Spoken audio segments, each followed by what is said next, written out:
Vous avez fait un bon choix en restant branché sur la RTNC2 Développement pour vous informer en temps réel. Mesdames et messieurs, chers écoliers, bonsoir et bienvenue à cette nouvelle édition du journal scolaire, votre programme des références pour des informations fiables concernant les milieux éducatifs. À toutes et à tous, bienvenue. Dans les cadres des activités de sensibilisation à l'hygiène en milieu éducatif, les journaux scolaires a une fois de plus visité l'école primaire d'Yangenda située dans la commune des Maluku. Cet établissement fait face à des sérieuses difficultés suivant les déroulements de cette visite. L'élève est lui-même l'agent principal de sa formation sur qui repose toute richesse de la démarche mise en œuvre par les éducateurs, d'où il doit être dans les bonnes conditions environnementales en vue de faciliter son apprentissage, dixit Maria Montessori. Dans les cadres de la sensibilisation sur l'hygiène en milieu éducatif, le journal scolaire a visité l'école primaire d'Yangenda implantée dans la commune des Maluku. Malgré les efforts de l'établissement pour maintenir la propreté en son sein, la population des environs contribue à en faire un espace fortement pollué. Sa mauvaise gestion des immondices et le phénomène Kuluna perturbent les bons déroulements des activités pédagogiques. L'école primaire d'Yangenda est confrontée à d'importantes difficultés et nécessite une prise en charge urgente. 69 bancs pour 500 élèves est largement insuffisant et les cadres d'accueil ne permettent pas de recevoir tous les élèves correctement. Face à cette situation critique, M. Matumona Cédric, directeur de l'école, adresse un appel pathétique aux autorités compétentes. Nous sommes une école publique. Les immondices, l'insalubrité, tout ce que vous avez pu constater lors de votre passage, c'est dû à l'incivisme de la population qui ne comprennent pas que l'école c'est un bien communautaire. Donc on fait ce que nous pouvons faire à notre mesure. Même si vous évacuez aujourd'hui, le matin quand vous revenez, vous trouverez ils ont encore déposé. D'ailleurs vous ferez les mêmes constats. Vous allez voir que nous avons assaini, mais ces jours, aujourd'hui même, ils ont encore déposé d'autres immondices. Donc ce qui nous embête ici, c'est la population qui nous environne. Ils ne sont pas conscients, ils ne savent pas ce qu'ils font, et c'est question de conscientiser. Et avec les parents, nous sensibilisons parfois, mais la compréhension est un peu difficile. Sinon, à mesure de nos moyens, nous tenons le coup. Parce que, je dois vous dire la vérité, nouer les deux bouts du mois avec les peu de moyens que nous avons, il faut avoir des nerfs solides, ce n'est pas facile. Nous faisons ce que nous pouvons faire à notre niveau pour accompagner le pouvoir public, c'est-à-dire l'État. C'est une occasion que je ne peux pas rater, c'est une occasion que vous venez de m'offrir parce que c'est un moment tant attendu. Notre cri d'alarme, nous lançons un appel pathétique à toutes les autorités qui vont tomber sur ces images, qu'ils viennent le pays d'Yangenda en aide, au secours. Vous comprendrez que la population scolaire est à peu près de 500 élèves avec des capacités d'accueil qui ne répondent pas. Il y a cette urgence et cette nécessité de pouvoir construire pour nous un autre bâtiment pour pouvoir répondre aux normes de l'éducation. Alors, allez-y comprendre, 69 bancs pour 500 élèves, comment ils vont suivre les enseignements? C'est vraiment compliqué, c'est une situation compliquée. Poursuivant ces activités de sensibilisation, les journaux scolaires, en coordination avec les autorités de l'établissement, a présenté aux élèves les orientations relatives au maintien de l'hygiène et aux mesures préventives contre les maladies afin de protéger à la fois les élèves et les corps enseignants. Implantée dans l'une des communes urbaines rurales de la ville-province de Kinshasa, l'école primaire Kongi fait également face à des multiples difficultés qui entravent les bons déroulements des activités pédagogiques, aussi bien sur les plans matériels que sécuritaires. Suivant ce reportage. Située dans une commune urbaine rurale de la ville-province de Kinshasa, à Maluku, l'école primaire Kongi est confrontée depuis longtemps à des graves difficultés qui compromettent les bons déroulements des activités pédagogiques. Des actes de vandalisme perpétrés par les jeunes gens connus communément sous l'appellation des Kuluna ont entraîné la destruction des bureaux, des vols des documents pédagogiques et des tableaux, ainsi que la détérioration des bancs. La cour de l'école est fréquemment utilisée comme terrain de confrontation de ces jeunes gens délinquants pendant les heures des cours. Face à cette situation critique, le directeur de l'école sollicite l'intervention des autorités compétentes afin d'obtenir un soutien approprié. Banda 2018, to bandi ekolo ni ngai moko nde na bandaki yango soki bomoni mabaya etelemi ekolo etelemi oeza be fort nanga moko personnel nde siko l'État aye kozwa mukumba na 2020 ba mécaniser école nde balakisi babani kofutama mais loko to nazomona mabe naza soki na 600 élèves de première à 6e donc ezo simbate to komi ba mikanda ba élargir structure ezo simbate donc ba banc ezo kokate ba tableau ezo kokate ba yibi bazoya ko yiba donc bakulu na tana moi boye bazoya ko déranger bana donc moi ezate vraiment bakonzi ya mboka basunga biso po biso to kokate na 200 000 oyo bazo pesa biso ya frais de fonctionnement eza ko kokate ke to tonga école mais tozo soma moi biloko mike ya bureau balakisi mais pona ko tonga vraiment toza na pasi tale bela bana wana ba toilette ezaka mine mibale ya basi mibale ya mibali mais ezo simba pété avec 600 élèves. À l'école primaire Kongi, les éducateurs et les élèves débutent la journée par un rassemblement au cours duquel les orientations des activités prévues à l'ordre du jour sont fournies. En dépit des défis persistants auxquels elle est confrontée, l'école primaire Kongi continue à promouvoir l'excellence et la qualité. Cela en faveur de l'intelligentsia futur cadre.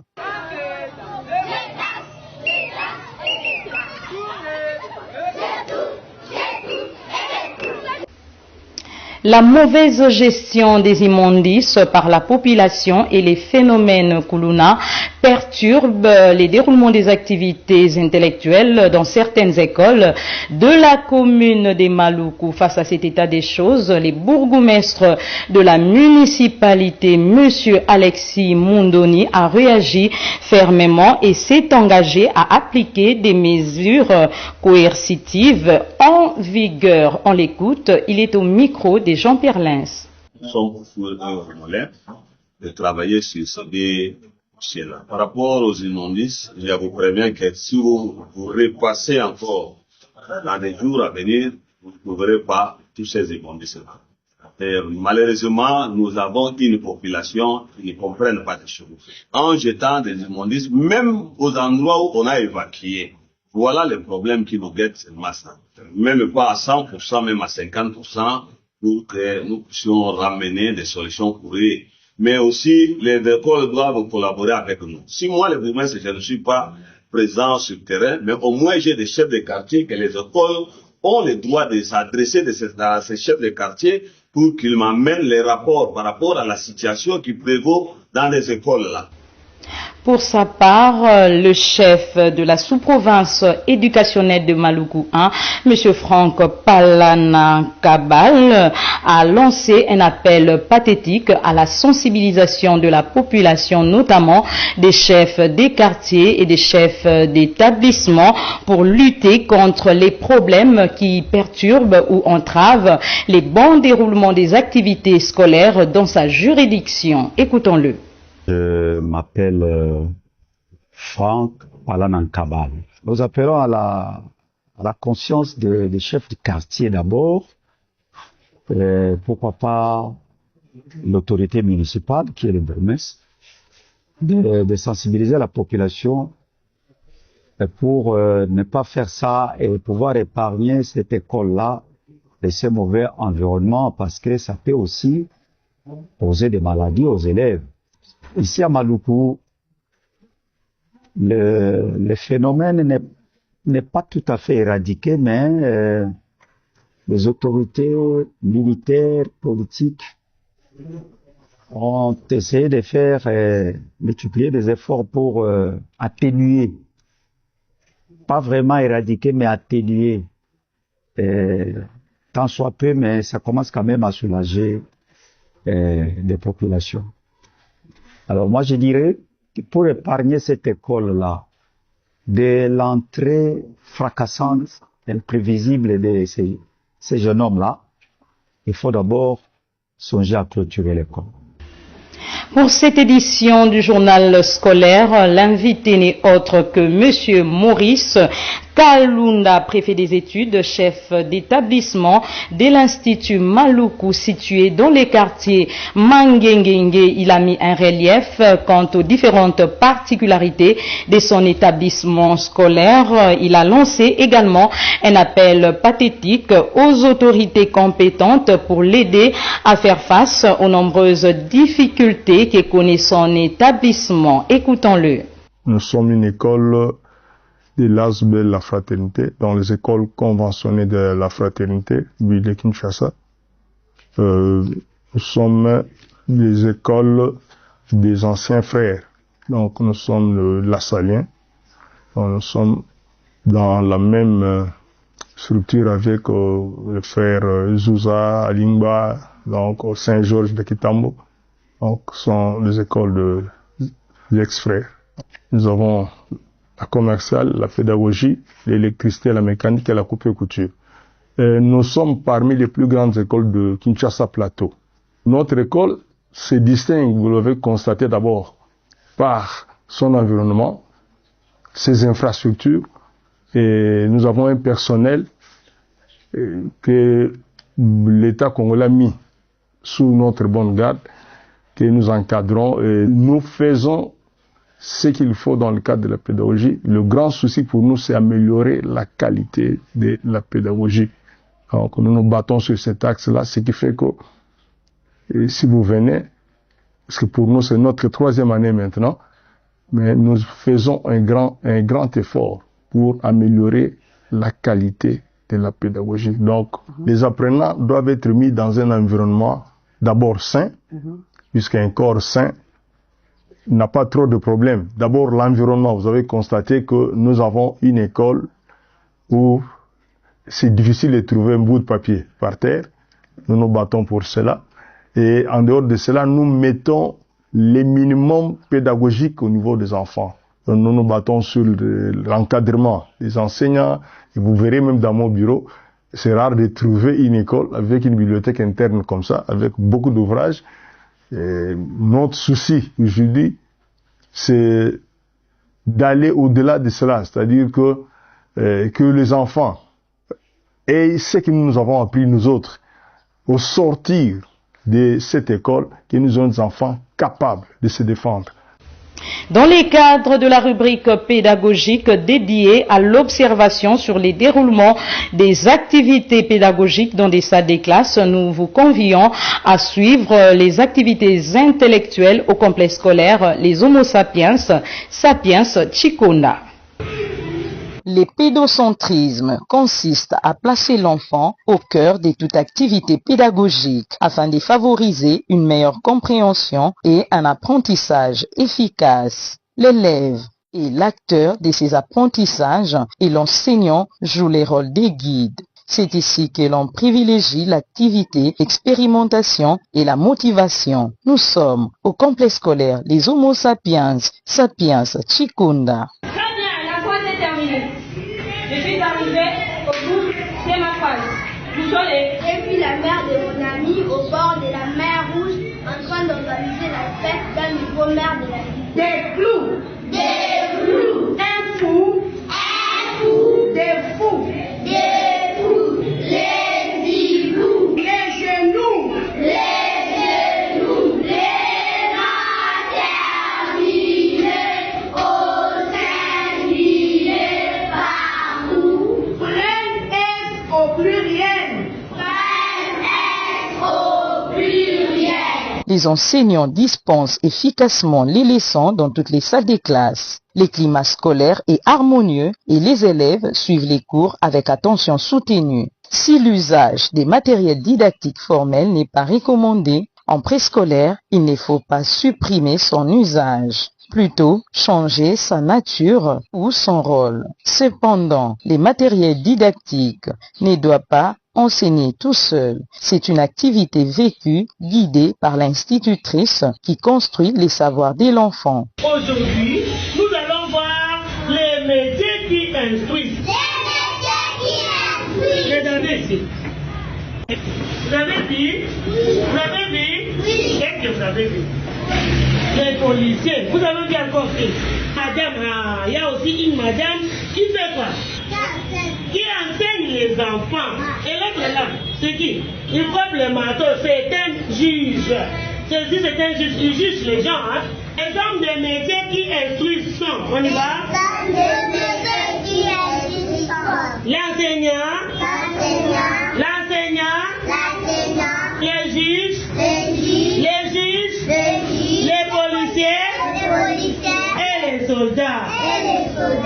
Monsieur Lutikunda, promoteur de l'école, expose les mécanismes pédagogiques et organisationnels mis en place pour garantir une formation de qualité aux élèves. En premier lieu, l'application de l'outil pédagogique qui est la méthode active et la procédé d'autodécouverte. On amène l'élève à ce que, à partir de l'enseignement, qu'il puisse arriver lui-même à découvrir la réponse. L'Homo sapiens permet à l'enseignant de faire des recherches. À partir de ces recherches, ça lui permet d'innover. La preuve parle d'elle-même. Vous avez là les livres de pratiques d'informatique pour le primaire. Si vous passez l'année prochaine, comme vous en avez l'habitude, vous trouverez que nos élèves du primaire auront les cahiers d'exercice de l'informatique. Alors, c'est pour vous dire que ce que nous sommes en train de faire, nous le faisons pour, a priori, nos élèves et a posteriori, nos enseignants. Bientôt, nous aurons aussi l'Internet illimité afin que nos enseignants fassent des recherches dans notre école. Au groupe scolaire Kalelobobi, les instituteurs suivent scrupuleusement les calendriers dressés par le ministère en charge de l'éducation nationale et la nouvelle citoyenneté d'une salle des classes à une autre suivant les déroulements des activités éducatives. L'acquisition des connaissances et ou l'instruction constitue une valeur combien supérieure à tout bien matériel qu'un parent responsable pourrait léguer à sa progéniture en lieu et place des 1000 pièces précieuses. Ainsi, le groupe scolaire Kalelobobi se positionne comme un établissement respectant les standards internationaux dans le but de promouvoir le bien-être et l'éducation de la jeunesse de Kinshasa en général, celle des Maluku en particulier, à en croire M. Dewey Kusekenia, préfet des études, chef d'établissement. Depuis que l'année scolaire a commencé le 1er septembre, chez nous, il y a une très bonne évolution des matières et des activités pédagogiques. Nous disons toujours que c'est par la discipline et le travail que les hommes de qualité vont bâtir le Congo de demain. Raison pour laquelle ici chez nous, nous disons que c'est la qualité qui fait notre différence. C'est-à-dire nous avons comme des objectifs de bien encadrer ces enfants parce que leur richesse ne réside que sur une bonne formation, sur les études. En plus de cela, nous sommes une école, à chaque fois qu'il y a une formation au niveau de la province, que l'inspection générale est en train de mettre dans un cadre technique et pédagogique, de former les enseignants, nos enseignants y participent. C'est-à-dire, on veut toujours être à la page. Dans les salles des classes, la révision des matières en préparation des examens du premier semestre va bon train, conformément au calendrier scolaire. Aujourd'hui, à 1-2 de la 6e,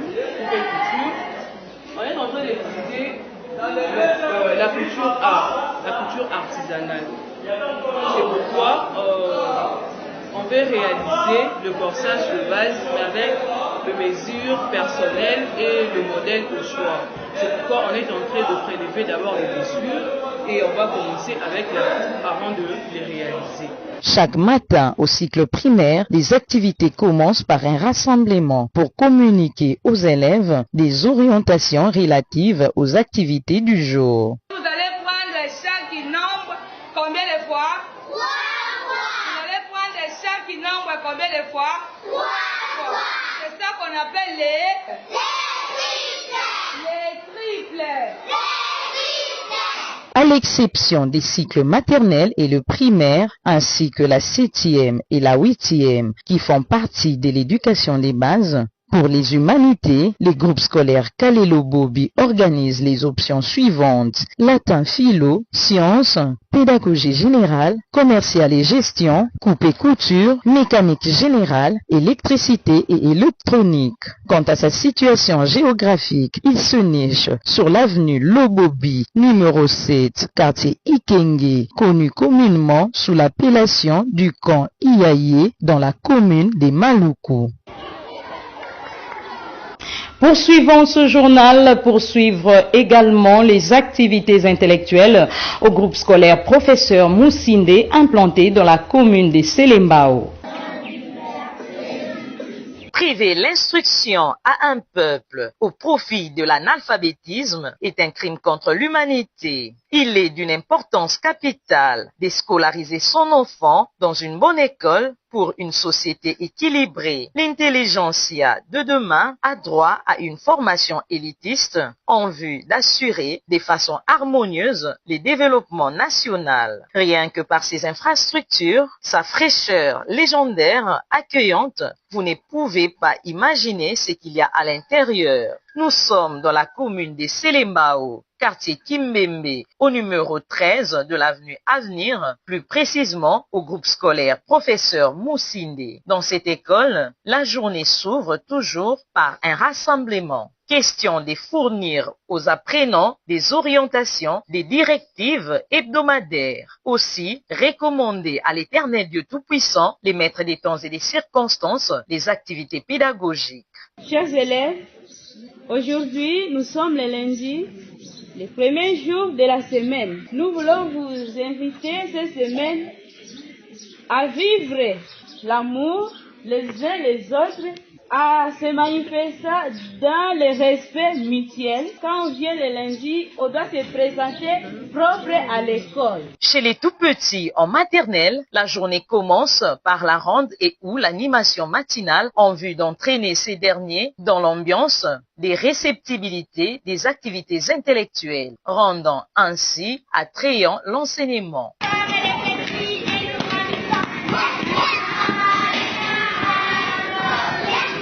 Trêve des discours, les élèves se dirigent dans leurs salles de classe respectives. Comme les images l'illustrent à suffisance, l'heure est au travail. Les instituteurs s'attellent scrupuleusement aux enseignements dans le strict respect du programme national et du calendrier scolaire. Je vais vous présenter l'image de quelque chose.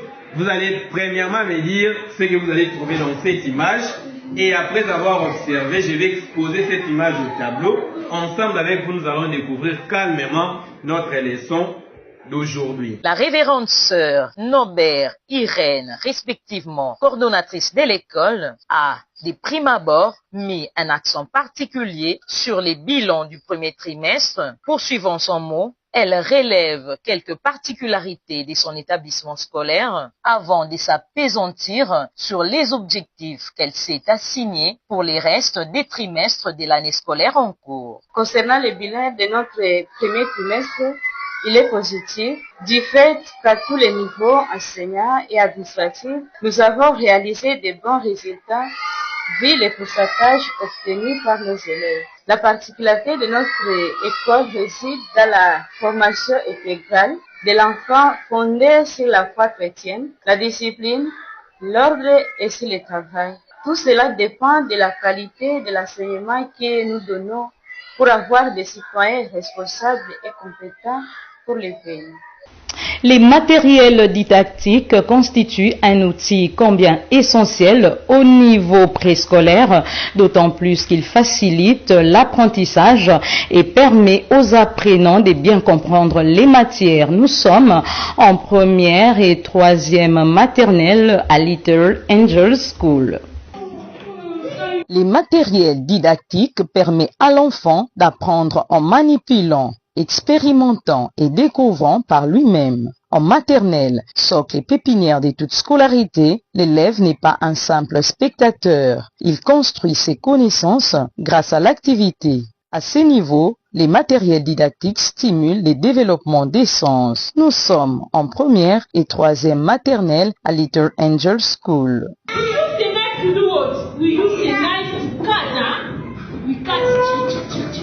Okay? And what about that? Internet, very nice yourself. What is this? This is the... Okay, we use the focus to eat. Look at me here. If you want to eat, okay, in the table, we use the fork, you put like that. You touch, check. You take the knife. You cut. If you finish, you take, you turn like that. Ooh, you cut. Rien n'entre dans l'intelligence qu'il n'est d'abord passé par les sens, dixit Aristote des stagiaires. Les éducatrices secondaires en tiennent compte. Les leçons sont dispensées à l'aide des matériels didactiques suffisamment fournis.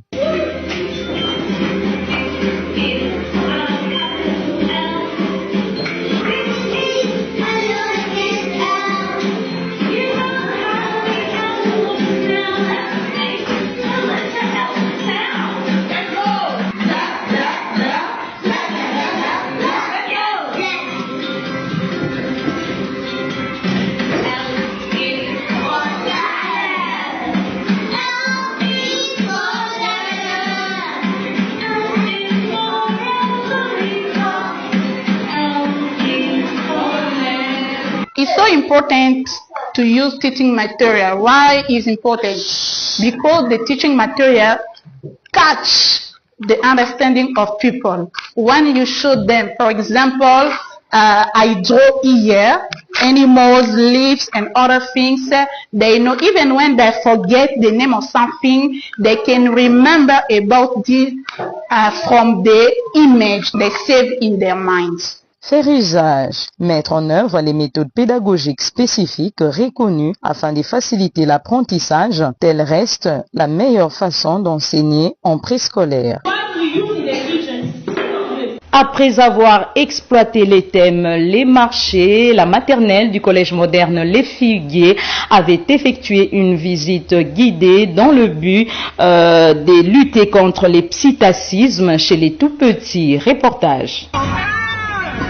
Les marchés, tel s'avère le thème autour duquel s'articulent les activités pédagogiques pour le cycle maternel du collège moderne Les Figuiers. À l'issue de l'exploitation de ces thèmes, l'école a organisé une descente pédagogique visant à éradiquer les psittacismes chez les enfants. Tout au long du parcours, l'ambiance était conviviale et bon enfant.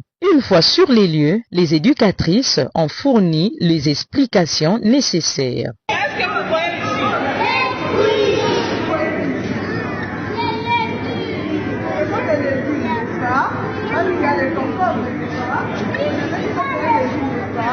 Regardez ça, comment on appelle ça?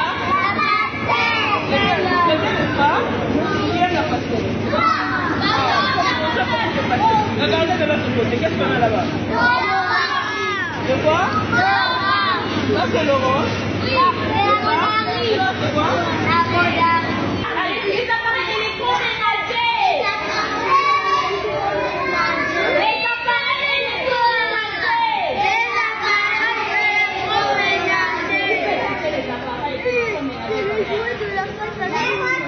L'aspirateur, très bien. Quel autre appareil électroménager? La machine à laver, très bien. Le ventilateur. Pour les élèves, ce fut une immense joie liée à la découverte. J'ai vu les motos, les voitures et les bus. La directrice de l'école, Madame Bagaya Constance, a souligné la pertinence de cette visite guidée dans la vie pédagogique des élèves. Ainsi dresse-t-elle un bilan trimestriel qu'elle a estimé positif. Nous devons apprendre aux enfants à bien connaître le supermarché c'est quoi et surtout de nous montrer la différence entre le marché et le supermarché. Le marché, c'est quand l'enfant entre là-bas, tout est en désordre et tout est en vrague là-bas. L'étiquette est là, l'enfant vient, il achète et il part. Là-bas, dans le marché, on doit marchander. Donc le prix qui est écrit là-bas sur l'étiquette, ce n'est pas ce qu'on doit donner. On doit un peu marchander. Tandis que dans le supermarché, les étiquettes sont là, le prix est là, vous choisissez votre article, vous prenez, vous allez à la caisse, vous payez, on vous donne la facture et puis vous sortez avec votre article. C'est-à-dire l'enfant doit savoir distinguer le marché et le magasin. C'était pour moi un honneur et un réel plaisir de vous présenter cette édition du journal scolaire sur la RTNC de développement, la chaîne d'excellence qui vous fournit des informations fiables en République démocratique du Congo à toutes et à tous. Merci de nous avoir suivis. À très bientôt.